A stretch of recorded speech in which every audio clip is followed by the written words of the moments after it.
Welcome to Mission Evolution Radio Show with Gwilda Wiyaka, bringing together today's leading experts to uncover ever-deepening spiritual truths and the latest scientific developments in support of the evolution of humankind. For more information on Mission Evolution Radio with Gwilda Wiyaka, visit www.missionevolution.org. And now, here's the host of Mission Evolution, Miss Gwilda Wiyaka.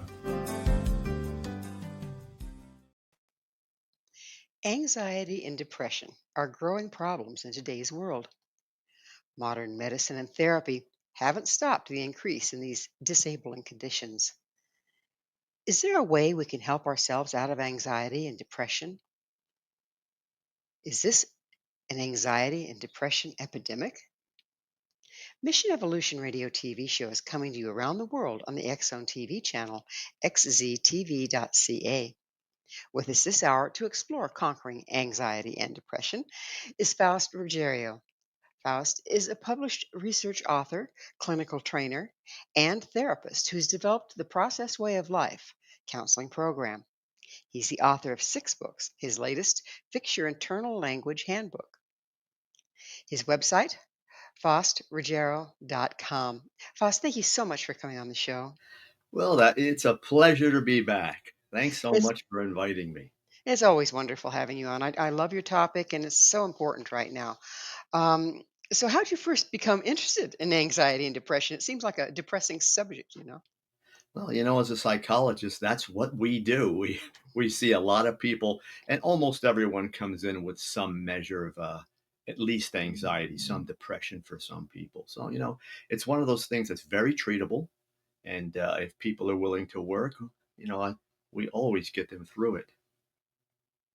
Well, it seems like, in many ways, anxiety and depression, they seem very, very different. But how are they related? Well, both of them are based in the body. That's one of the misnomers we see so much. We call them mental health conditions. They're not. They will affect mental health, but they start in the body, both depression and anxiety. Um, Neurotransmitters stimulating the brain, overstimulating them sometimes, not enough other times. So really, I always have my people work on their physical, the physical part of this first. I get all that in order, proper diet and exercise and sleep and all those types of things. Purge what doesn't work. Get healthy first. And usually when I do that, I've probably taken care of 50 or 60% of the problem right there. That's interesting. I had not heard that it starts in the body first.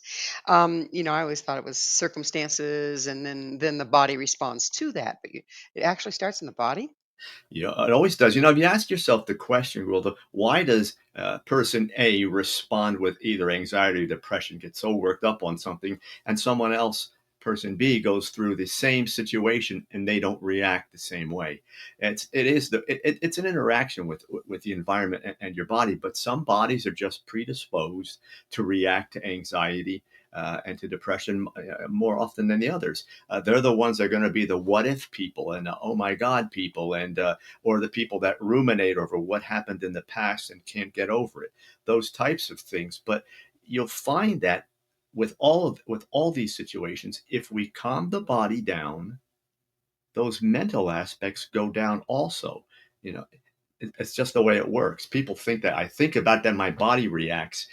Yeah, but the body also goes down then. Why does the body not, get to the point where it can relax again? Well, it's a physical thing. We need to take care of that, teach the body how to react to stressful situations, and then help the person move through those. I'm a real nature buff, and I live out in the middle of nowhere, and I'm always observing animals. And one of the things that I see is I can have a herd of deer up here, and they're grazing on the grass around my property. And here comes coyote, okay? And they flap their tail and they run. But if you follow them, you go over the next hill, they're all chill and they're grazing again. We don't do that. Why?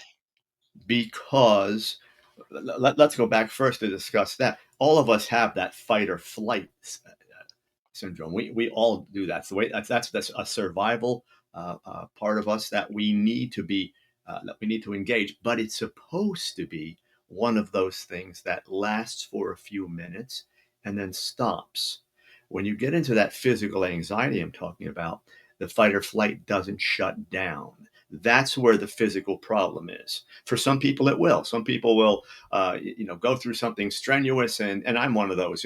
My God, I'm running to this and I'm running to that, and this happened, that happened. Then I can sit down and do an interview like this, and you'll say, I didn't even know this guy had a problem, because we teach ourselves the skills. We get it. We have our bodies to the point that they're not overreacting.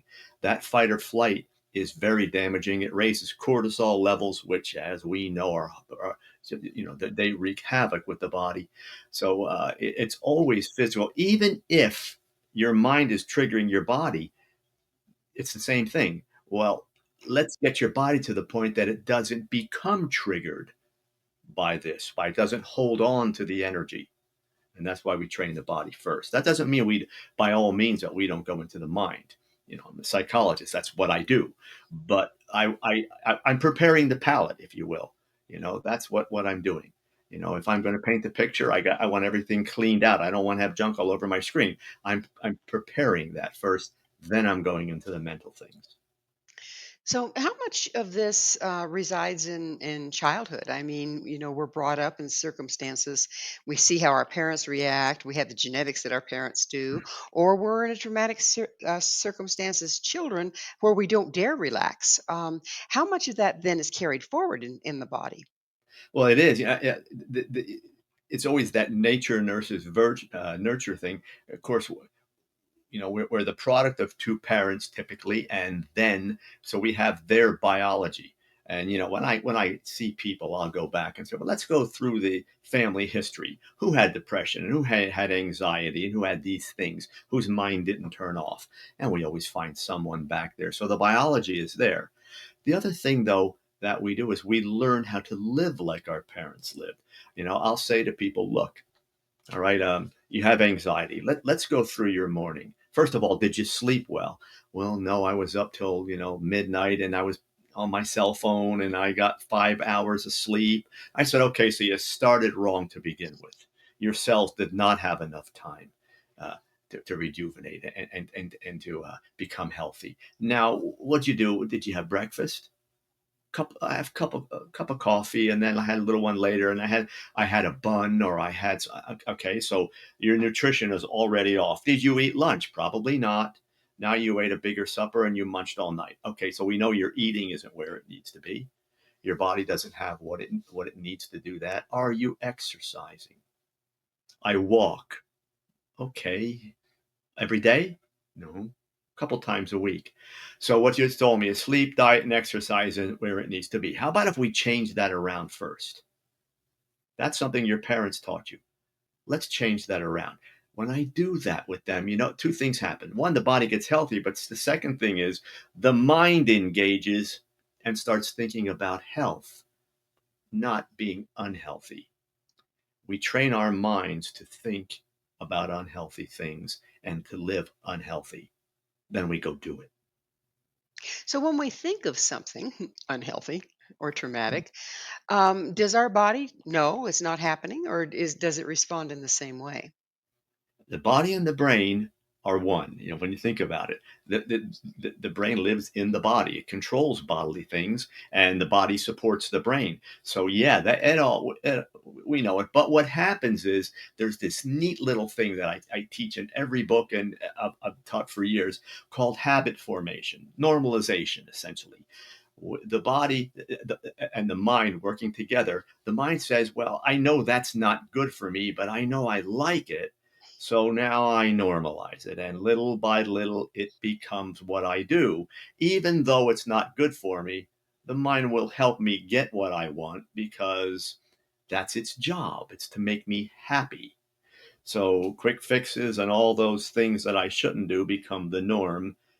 But I always say the quick fixes are like, living on credit cards. At the end of the month, you pay, and if you're going to keep putting all those things that make you happy quickly, they will raise your anxiety level. They'll even raise your depression level. They'll raise your anger and your frustration, and they won't help you change. That's the other part of it. You don't get better because you're always getting better for the moment, feeling better for the moment. It sounds like a vicious cycle, It is. Yeah. It is. So so how large of a problem are anxiety and depression in the world today, and why is it different today than 50 years ago? A lot of reasons. I just touched on one. Think back when we were kids. How much fast food and chemical stuff and all that junk did we eat? Dinner was prepared typically. Um, uh, Home life, more together. The world did. We thought it moved fast, or I should say, our parents thought world is moving so fast. It was a snail's pace then compared to now. The demands on us to follow the crowd. Um, we never shut down. We never shut off. We go to work or school or whatever it is, and we have our cell phones out. We are connected all the time, reacting to everything we see, and we are being led by media, which really has taken us prisoner. You put all those things together, we don't have a chance to catch our breath, And it just seems like it is accelerating, and it is from week to accelerating. week. It's just there's always some new AI or something that you got to better study this one, because I don't want to be behind, and you know check on my emails and look at my social media, and pretty soon hours have gone by, and you've sat there stressing about things and not getting anything done really. And that's the key. And when we were younger, our parents weren't plugged into our life. They didn't even accept half of it. So that they kept on pulling us back to the slow part, to the think, to the learn about this. Parents now are products of this new information stage. So it's a norm for them to be on iPads and computers and cell phones. So family time is sacrificed. And what the kids are doing that doesn't allow them to unplug and slow down is exactly what the parents are doing. I was in a chiropractor's office 2 weeks ago, and a mom and a daughter were in there, and the mom came out and sat down, and for 10, 12 minutes they were together before someone picked them up. During that time, they sat right next to each other and did not exchange one word. They both stayed on cell phones. And I Mhm. thought to myself, my goodness, not even a word. And people sometimes are quiet in waiting rooms, but I mean, mom and daughter, not a sound. They were both locked into cell phones. That's what's happening at home. Kids go to school, and whatever's happening there, bullying or all the stuff they have to so intensely follow doesn't shut off. When you get home, we were able to shut those things off. They don't shut them off. So this level of living, this fast-paced, accelerated life, never quits. And I see that, in my grandchildren. It's like their mother thinks she's doing the right thing to drive them to this football practice and to that, and it's like the whole family is just go, go, go, go, go, go, trying to meet the needs of all the children. But are those really needs? Or are they part of the problem? They are part of the problem. The sports, even though sports are wonderful for a child, you learn so many good things there. They never stop. We would maybe play baseball, and it was in the summertime, and then September would come, and that was done. Maybe the next group went into football, but you maybe 6 months of the year you weren't in an organized sport. Now you Yeah, are you in are. that sport at intense levels with all different kinds of training, because you've got to get to the top level, Yeah, and you're in it all the all the time. time. Well, Even band, even it's time band for us people. it's time for us to take a station break. We'll be right back. Don't go away. This is Mission Evolution, missionevolution.org.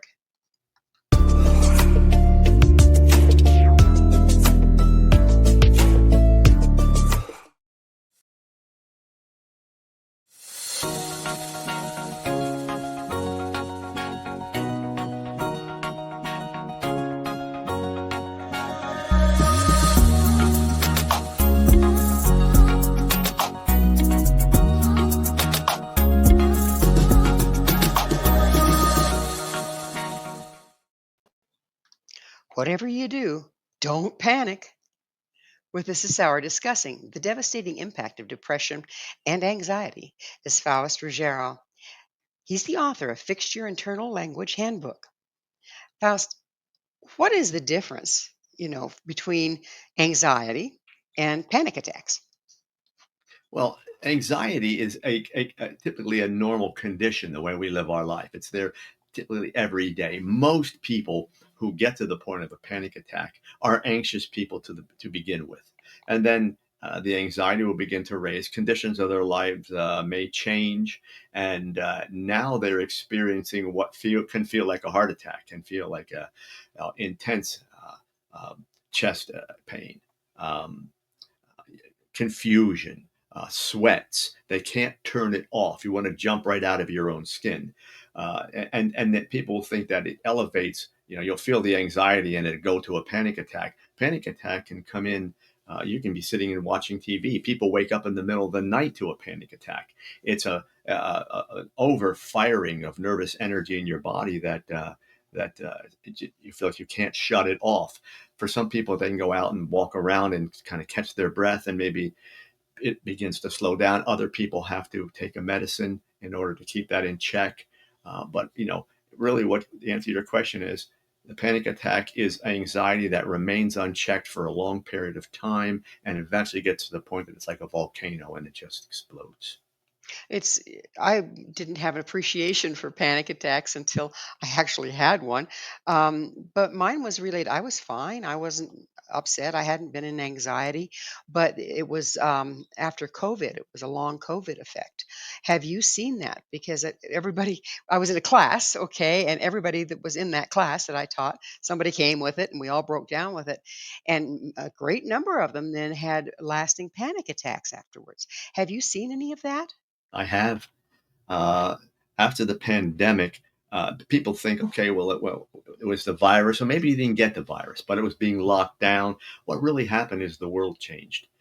That new normal, I like to call it. We got to the point where now we over accelerated again.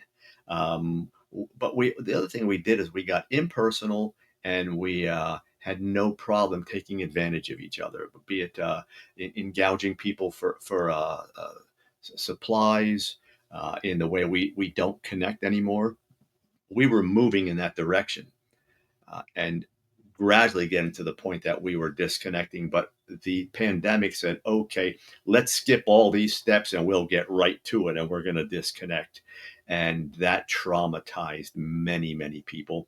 It put families that were not getting together. You couldn't leave.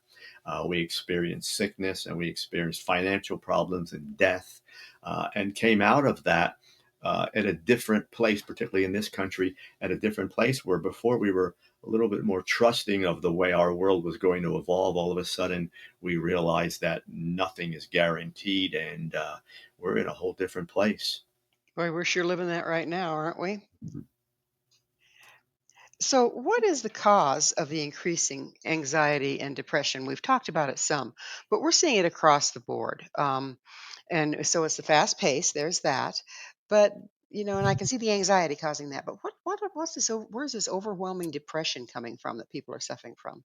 Interesting thing happened, particularly we were starting to see it when the pandemic hit. But what we are now seeing is that anxiety and depression are hitting the population at much earlier ages now. Uh, that's so what we're doing, as opposed to an adult that says, "Gee, I never had anxiety, but now I'm in my 20s or my 30s, and I'm really starting to get this," and or something happened in my 20s. We're getting kids come in the office, and a mother might call. I just had one last week and said, "I'd like to bring my daughter in. She's experiencing anxiety." I said, "How old?" She said, "7." I said, "7?" I said, "Well, when you say anxiety, what do you mean?" She's just paralyzed. She stays in her room. She doesn't want to come out. All she wants to do is lay in bed or go on her little iPad. And and that's not an isolated case, not by any means. So if we're going to experience this younger, we really have to gear this to treat younger people. We haven't started to do that efficiently yet. Um, Do you feel and like so the diet that these young kids are being fed, and I don't just mean the physical diet, I mean the diet of media, is playing into that? Oh, absolutely. They're far more aware of things that kids should never be aware of. They're talking politics. They're talking about shootings, and they've experienced shootings in their schools for the last 20 years. It's not a safe place. It's not a safe world, and And we've allowed so many things, that typically we would have said, wait a minute, let's look at this. For example, you've seen the furries, if you know what those are. This is where kids firmly believe that they're animals. And parents were saying it's okay, they'll grow out of it. But no, people don't normally think that they're a cat. Some schools were talking about putting litter boxes in place. So we're actually taking mental health conditions and we're giving them some play as if they were norms. We began to stretch norms into things that, and we started with things that were very, very, very good. Where we were accepting different sexualities and cultures, but we got to the point where we were accepting mental health conditions as they were normal. And our kids were 12 and they were talking about their sexuality. They're not ready for that. And we were allowing that to continue rather than letting them talk about it and not just giving in and saying, yes, you're fine. We accept that in you.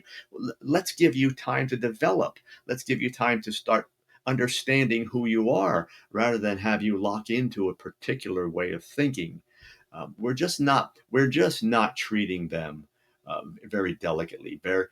We're just not. We think we're understanding them, but not, giving them whatever they want is not understanding them. We need to let them talk through things and help guide them, and that guidance factor has become minimized. We're allowing things to go because we think we're doing the right thing by letting everyone live their own life. Children have parents and need guidance. I mean, and that's our role really up until they're, of an age where they can make their own decisions in a Exactly. reasonable way. And yet we've totally lost sight of that. I mean, I've seen situations in families where the kids are the ones running the show and they aren't doing well because of it. They feel insecure and kind of at a loss. When we were kids, you're 12, you're 13, you're coming into your sexuality. You have no idea what it is. And you just have to grow with it. Now they're 12 and say, well, I'm this, I'm that, I'm a combination of this and that. And we say, well, that's good, wonderful. No, it's not. That when you're 18, you may say, yes, that's exactly what I am. And we say, okay, fine. You're working through this through your adolescence, but to assign an identity or have them assign an identity when they're 12 and 13 years old, it's too fast. And there's a lot This of is pressure to do so though, isn't there? Sure. Oh my Yeah. God, yes. Mhm. And you're not hearing someone say that I have a problem with all these various identities. My God, live. But get to the point where you understand what you're living. We're allowing them to try too much on for size at an early age, at a time when we're going too fast, at a time when parenting is not guiding the way it used to. There are all these combinations. We're producing kids that are just going to have problems, and we're seeing it. It's not like I'm predicting something down the road. It's here. It's here. It's here.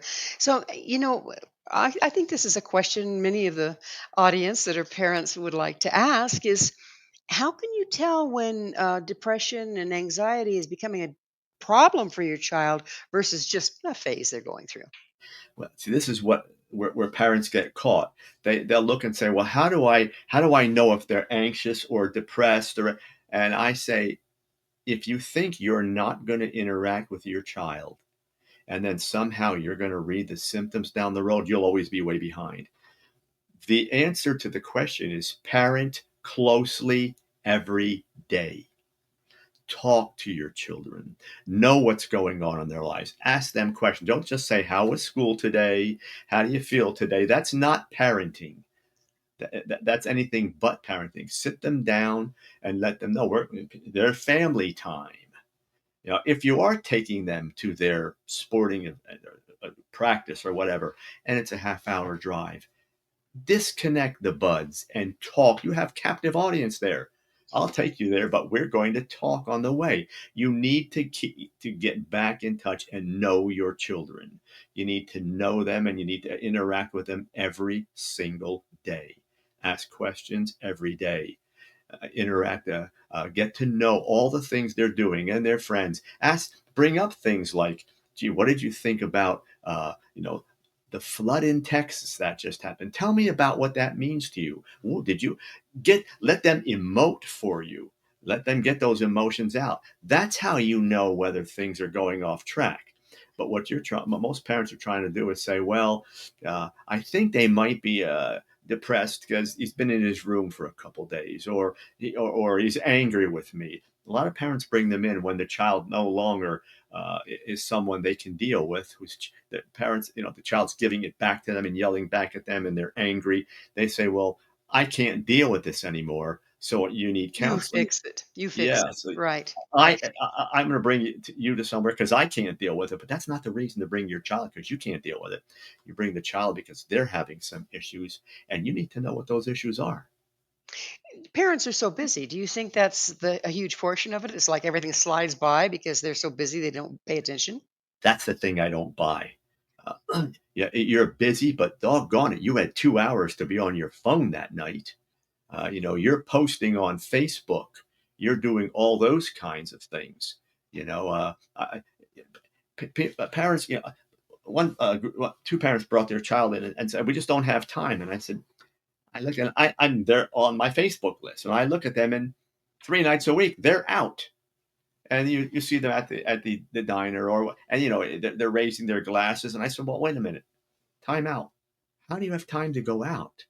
And where are your kids when you went out?" And then they just look at me. So by all means, we have time, but we became selfish parents who must have their self care and must have their time to do all the various things they do. Real parenting is sacrificing yourself. You sacrifice for your children. You don't say, "I'm going to go out and you're at home alone." You don't say, "Fine, go up in your room." When we built our house, and we're back at 25 years ago, so computers weren't part of this, and I didn't have telephones in their rooms. I didn't have televisions in their rooms. There was one television in the living room. If you wanted to watch it, we did it as a family. You didn't isolate in your room because there was nothing to isolate for. Yeah, I and did. that's I did. isolating seems to be the go-to at this It point. does. I did Yeah. not buy video games for them. We had things in the backyard. Basketball. We went out and we did things together. We hiked and we did all those things. So they didn't have when they got to be teenagers. I said, you can get a video game, but you're allowed to play that after schoolwork is done, after you've been outside. Get your friends over if you want to. That's fine. You're not playing online with friends. That's not happening. That's Right. not friendship. You have to have I interaction. want I want Yeah. contact. I want you to have interaction. And our basement here, we have basements in this part of the country. Ours is finished, so it wasn't common to have 15, 20 kids in my basement, Mhm. and all the kids were there. And I told all the parents, "Bring them over. I'm here." And the parents, sometimes their parents would come over, and Well, that's how it's we did it's it. it's time for us to take another station break. Faust and I will be right back to continue our discussion. So stay right there. This is Mission Evolution. www.missionevolution.org.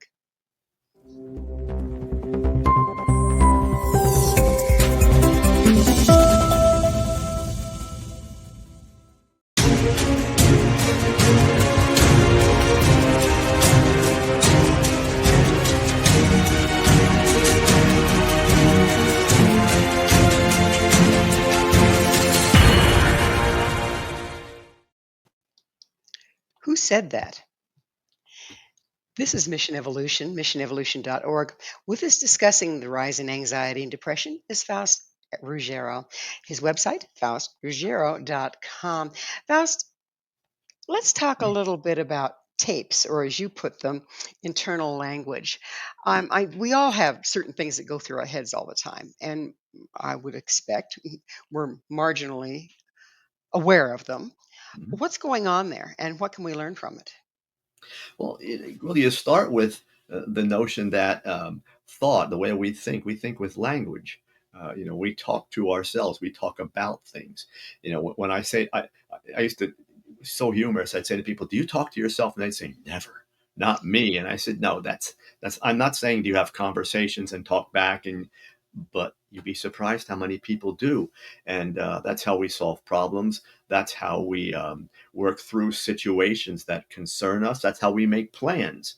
But for some of us, that internal dialogue gets angry, and we use it to sometimes get back at other people. Sometimes we have conversations in our own minds with other people who are not present. Uh, Is that I should have said? that's part of it, or Mm. it might be where you actually have the conversation like you and I are having right now, and you go through the back and forth, and you just tell that person off in your own mind. um, because so much energy is stuck inside you, so to speak. Something has happened and you felt victimized, you felt abused or bullied. It wasn't fair, and you're So, angry. so how does So it get stuck? it gets stuck because we never put closure on it. We never get to the point that we say, all right, let me talk to the other person. If you and I are having an issue, I would say, well, let's talk about this. I have concerns about this. And so we don't confront well, so we spin it in our minds. Well, what happens is the person's never there. We're not good confronters, so we keep on spinning it. And before you know it, we are actually angry. I've seen panic attacks develop because people are doing this in their minds. They just don't shut off. Don't you also build a false reality because there's no input of the other person's true stance? And that's the other key. How many times do you do this in your mind and you're so angry and you're having that conversation? Then for some reason, maybe the other person starts the conversation, but then you talk it out and then you walk away saying, well, that wasn't that bad. I should have done that before. Um, Or I didn't even understand what was going on. Right. So You know, and how can you? Because you didn't. You're right. You did not ask that person for their information. So everything you're processing is based upon what you are thinking, not the whole piece, not yours and mine, not that joint part of the conversation. So it's information that's one sided. It's emotional. It's angry often, and it may serve to get back at the other person or to plan to get back to them, or at least to make you feel as though you are no longer being bullied. so but also the isolation we were talking about in earlier segments, isn't that playing into it? Because once Sure. again, you're just sitting there stewing in your own juices without having any interaction. Yeah, and see, the thing about this is that when we're thinking in our mind, it's not like we sit back and say, I think I'll think about this now. It just starts. That's the way the mind works. The mind runs on autopilot, so to speak. It just starts the thought. You can be in your car, and and maybe you're thinking about this person at work, or if you're in school, your schoolmate, and things didn't go well. And before you know it, you're in that thought. Well, you didn't say, I'm going to get in my car and think about that and spin that in my head. It just happens. The other problem is once it starts, there doesn't seem to be a brake pedal, no pause button. We just keep on going, and we can find ourselves in that conversation for 10 minutes, 15 minutes, 20 minutes, going over the thing, over and over again with no solution. And that's the problem. So you want to talk about anxiety? So there's another kind of tapes I'd like to talk about, you can shed some light on for us, and that's the internal tapes we have about ourselves.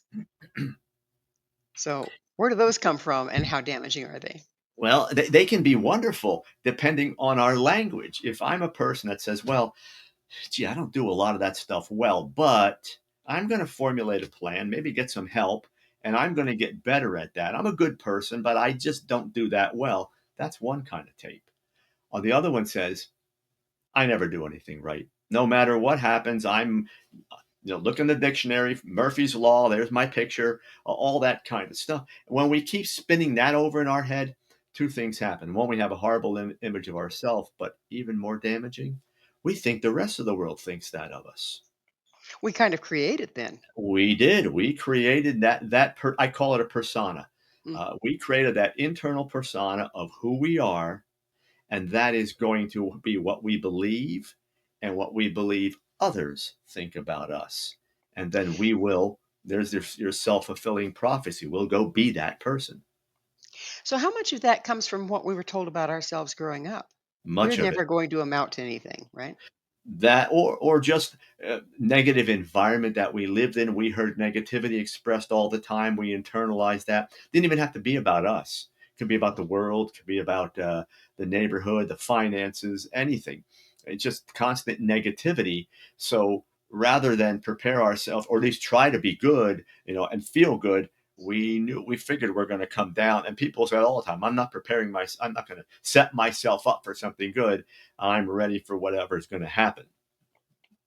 You set yourself up for something good, you're just setting yourself up for disappointment, all those beliefs. And it seems like, can't we just two people be living in the same world under the same circumstances, and depending on your mindset, one is thriving and the other one's in the doldrums? You can, again, you want to make sure the anxiety and depression aren't part of it.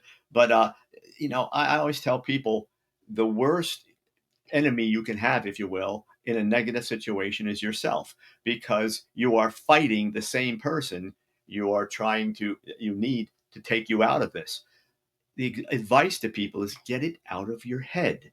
If you're spinning something, talk to someone you trust, someone who's not going to tell you what to do, just wants to hear what you have to say. Spin it for them, and ask them to ask you questions about it. Watch how things change. Because, if I say, well, she did this to me, she's always like this, the other person might say, well, let's look at that. Give me how these things happen. Let's get the whole thing and on how the whole thing evolved. And then I have to go back and I have to present that and ask questions. Things tend to clear up. We need to get it out of our head. And if you don't have someone close, go see a counselor. Start So, dealing with those things. so how, there are people that, don't confuse me with the facts. My mind's made up. It's like they're invested in the reality that they've spun in their head.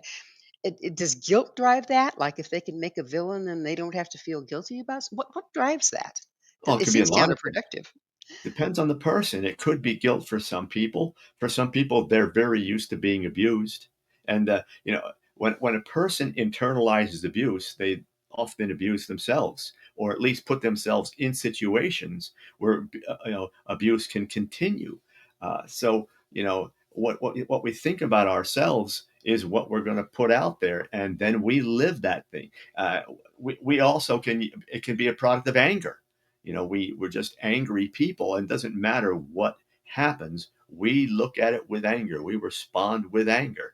And in this world today, just a continuation of what we were talking before, if you look at it, everyone's using anger before they even examine the facts. I post this, and then the next person says, "You're right, and that rotten so and so," and the next person does something. Then there's something sarcastic posted, and everyone believes they're bonding over anger and dysfunction. And now we spin that conversation in our head, believing that it's empowering, believing that this government, that person, whatever it is, did this.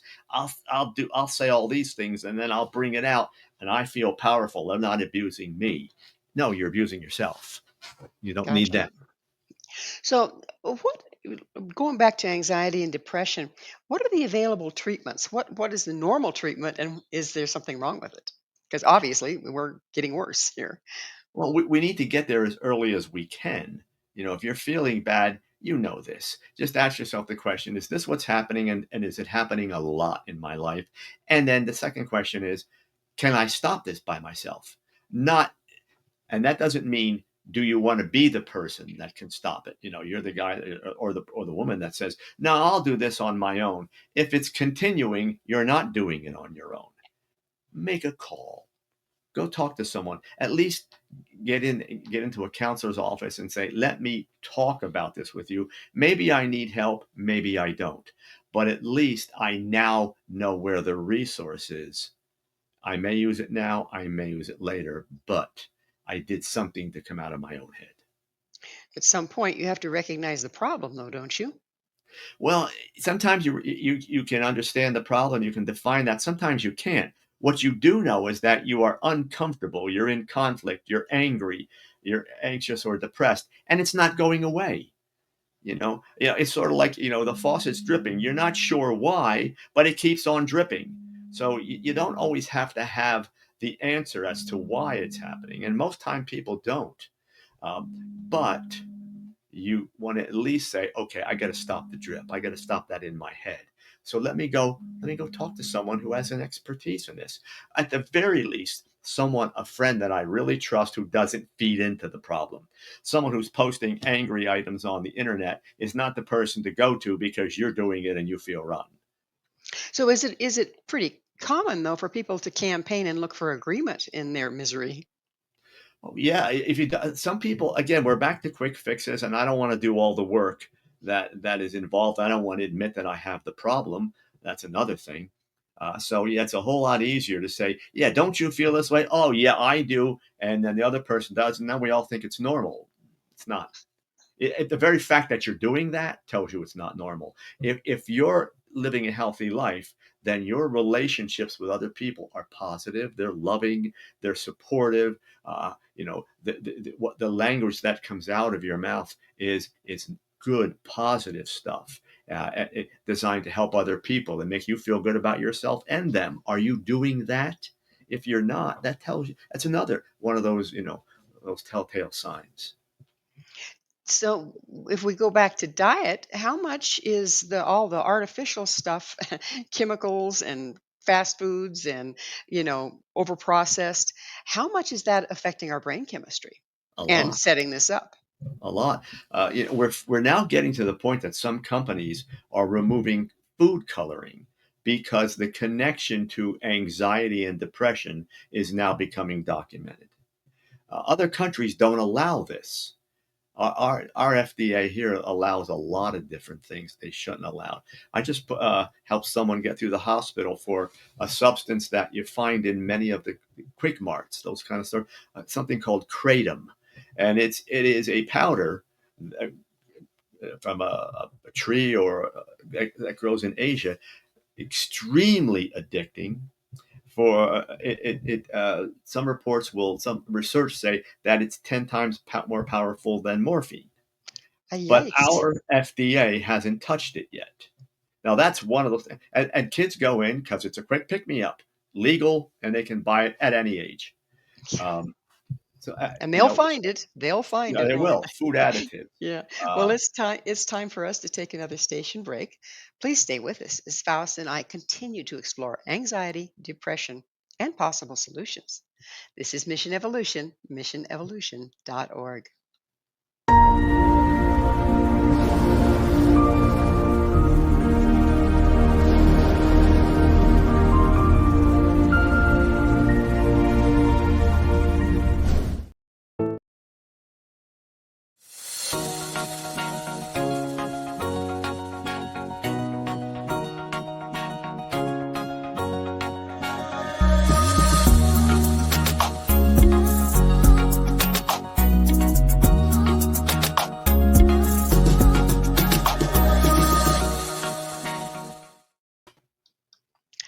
So, how do we exercise the demon?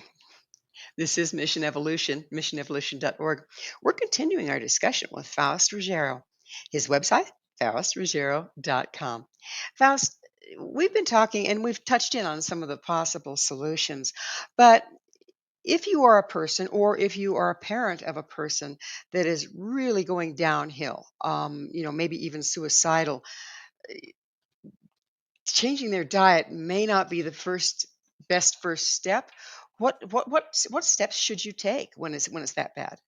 when it's that bad, Willie, you're at a point where you pull all the stops out. Now you're getting them help. Yeah, and for many people, the first step is just getting them to their primary care physician. They may or may not be willing to get to a counselor, but sometimes you got to be a little bit forceful. You got to say, okay, you're saying some things that are concerning me. You're not getting out of bed. We're going to just go to the doctor and see that. And I always say, just tell them something physically could be wrong. Don't get into what's in your head because that's going to scare them, or push them even farther closer to the edge. Just say maybe something physical is going on. Let's go find out and get them Because to the doctor. a lot of, particularly if you're dealing with pubescent teenagers, or well, now, like you say, 7 and 8 year olds, they don't know what's wrong. Oftentimes you say, "What's wrong?" They don't know. They just know, it's bad, right? Well, and you're right. I mean, they haven't developed the communication skills to tell you this is how I'm feeling, or they may tell you just enough to give you those red flags. But I always, with our kids, we always erred on the side of caution. We didn't say, okay, fine, you don't want to, I won't. What I can The first order of business isn't even about the kids. Parents have to be willing to say, I am putting my foot down. We're going to the doctor. I don't want to have to go to the doctor. I don't want to spend my time and I've got to take you there and sit in the waiting room. Parents don't want to do these things. So be a parent that does, that says, okay, we're doing this. And then get them there and say, you're going to go once and we're going to see what the doctor says because what you're doing is concerning me. You're not happy. You're not involved in anything. You're disconnected.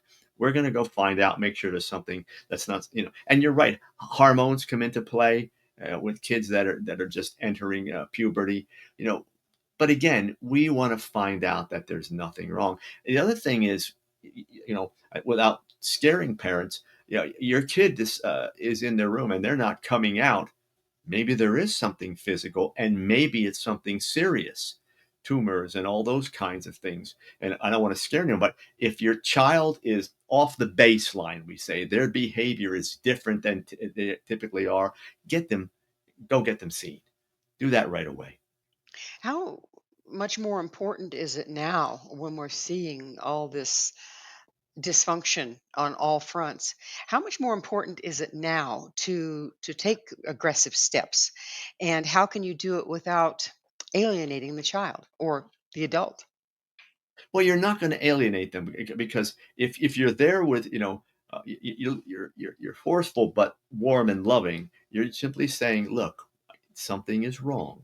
Let's go find out what it is. I love you enough to do that. And that's what I would tell my kids. I don't want to. Yeah, you know what? We're your parents. We love you. Something is amiss here. Let's go find out what it is. Okay. And if it's nothing, that's great. We'll go out for ice cream, whatever. But let's go and find this and find out what's going on. So often I've heard the signs were all there and I missed them. And Yeah. now the child is gone. I Mm. mean, that we're hearing more and more and more of that. Are we in a massive state of denial that we miss the signs? What's going on? We're going too fast. As simple as that. We will miss the signs. That's why I say in your home, slow your family down a bit. At the very least, once a day, have a 15-minute conversation. Get off your cell phone and have a 15-minute conversation with your kids.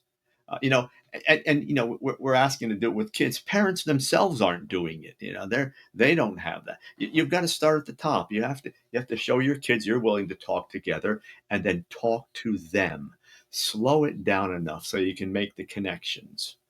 So this sounds like for a lot of people, this is going to be a huge life change because, we've been living like this for a couple of generations and like you said, normalized it. How difficult is this going to be to turn it around in time? Well, what my advice to people with that is the same advice I always give. You take one step at a time. If you say, hey, every night we're going to spend this time together, we're going to talk a little bit. You're not going to change anything in a week or a month, but over time you're going to connect, and that's where the changes occur. Everything is incremental that works. The only time you're not going to go slow is, like as you say, this could be a crisis, and then we're gonna act on it.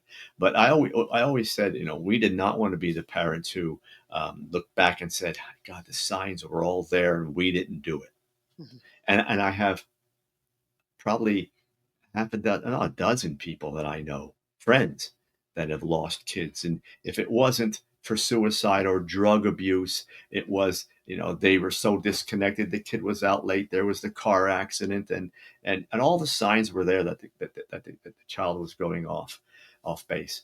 So, know them and give them your time. That's the key. And this is nothing revolutionary that I'm saying here.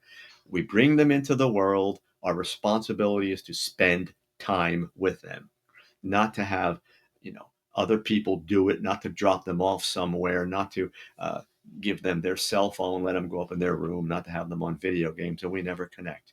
Let them do it. Those things are fine, provided you connect. You have that connection time.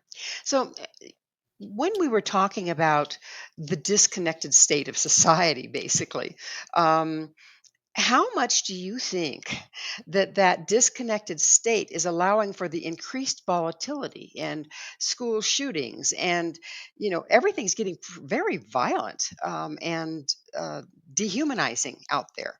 How much of it is because we're just so disconnected we don't recognize it? You just said it. You said a mouthful. The word was dehumanizing. We don't empathize. We don't feel what other people are feeling anymore because we're not contacting them. You know, you don't feel what a person's feeling by uh, spending time on the internet or texting on your cell phone. You feel them. In fact, I do almost all my counseling in my office yet because it's just the way to do things. You see people, you touch them, you see their body language. If they need a hug when they leave, you give them a hug.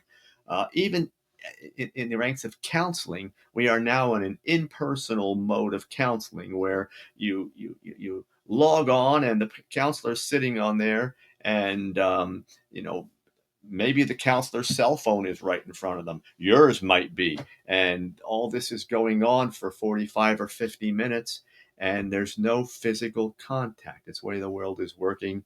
So you're right. Dehumanizing, and I define that by not being able to understand and empathize and feel what another person feels. You So know, then what we're doing is we're creating these individual pockets of reality based on no input. And isn't that alienating us from each other even further and causing polarization? Sure it is. One of one of the most fearing things that people will say is, "Oh my God, the machines are taking over." The machines aren't taking over. We're just plugging into them We're so handing that it they, over, right? right, we're handing it over. And then in that, as we're doing that, we're losing that so vital, that so loving connection with other people. Well, then violence doesn't seem to be a problem because it doesn't feel like a human you're shooting or you're hurting. It's that thing, that entity out there that whatever they did caused you to become angry enough to act out. And don't we go into a this is your department, not mine, but don't we go into a different part of our brain even when we've polarized so badly that we're in fight or flight and we're seeing an enemy around every corner? Yeah, we want to keep things, so to speak, in the front cortex of our brain, where all reasoning ability is. All the primal stuff is in the back. We're pushing our mode of action, our mode of operating back again, becoming more primal. And again, that along with fast paced and machinery and the way we eat and all those things, put it all together, it becomes the world we've been living And one big modern mess, right? in. So, what are the myths about anxiety and depression that really need to be addressed before treatment begins? The first myth is the one I addressed in the beginning of the show, which is let's get to the body first. Let's get that body healthy. If we get the body healthy, then we know that we've moved. We at least address that. Now, and that doesn't mean you can't go to the mental health things first. What's going on in your life? Your marriage is breaking up. The finances, a job, the kids, whatever it may be. We give that attention, but we make sure that while we're doing that, the body and everything we're doing with the body is healthy. We're purging what doesn't belong there. Again, if you have anxiety, 3 cups of coffee a day isn't helping you. It's So, common sense. when you go into this, there's a phenomenon, and I'm sure you're familiar with, known as a healing crisis. Okay, so when you start to change a person's diet drastically, sometimes that can cause things to get worse before they get better. How do you deal with that? I do everything slowly. I never allow people to purge everything at one time. If we're going to say coffee and anxiety, I'm going to say, okay, how much coffee you drink? Let's say it's 3 cups. I say, do me a favor. For the next 3 or 4 days, make it 2.5. Then go to 2. to then 1.5, and let's see how you're feeling. You may actually get to the point that a cup of coffee a day, you don't have to get rid of it completely.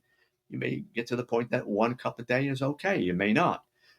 We'll start there. We'll start looking at your diet. How much sugar are you consuming?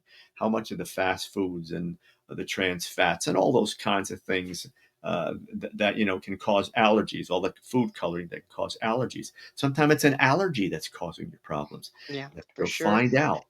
Well, we're So just about out of time, Faust, and so I'd be remiss if I didn't ask you, what's your mission? for me, my mission is to just what we said, to keep people connected, to keep people in a frame of mind where it's positive, where the way they live their life becomes empowering internally, not externally. And then they can turn that power and that internal love outward to the rest of the world. That's a beautiful mission because I don't think there was ever a time when it was needed more, do you? I don't. You're right. Yeah, it's this is a make or break time, and I It think is. that what you're bringing gives people some tools to make it instead of break it, right? It does. Yeah. Well, Faust, again, thank you so much for joining us on the show, and hopefully we'll get to talk to you next time you write a new book. Sounds great, girls. It's been wonderful. God bless. God bless you. Our guest this hour has been Faust Ruggiero. He's the author of 6 books. His latest, Fix Your Internal Language Handbook, a published research author, clinical trainer, and therapist. To find out more about Faust, his books, and all he has to offer, visit his website, faustruggiero.com. This has been Mission Evolution with Gwilda Wiyaka. For more information or to enjoy past archived episodes, visit www.missionevolution.org. But please be sure to join us right again here next time on X-Zone TV channel, xztv.ca, where this mission will continue, bringing information, resources, and support to an evolving world.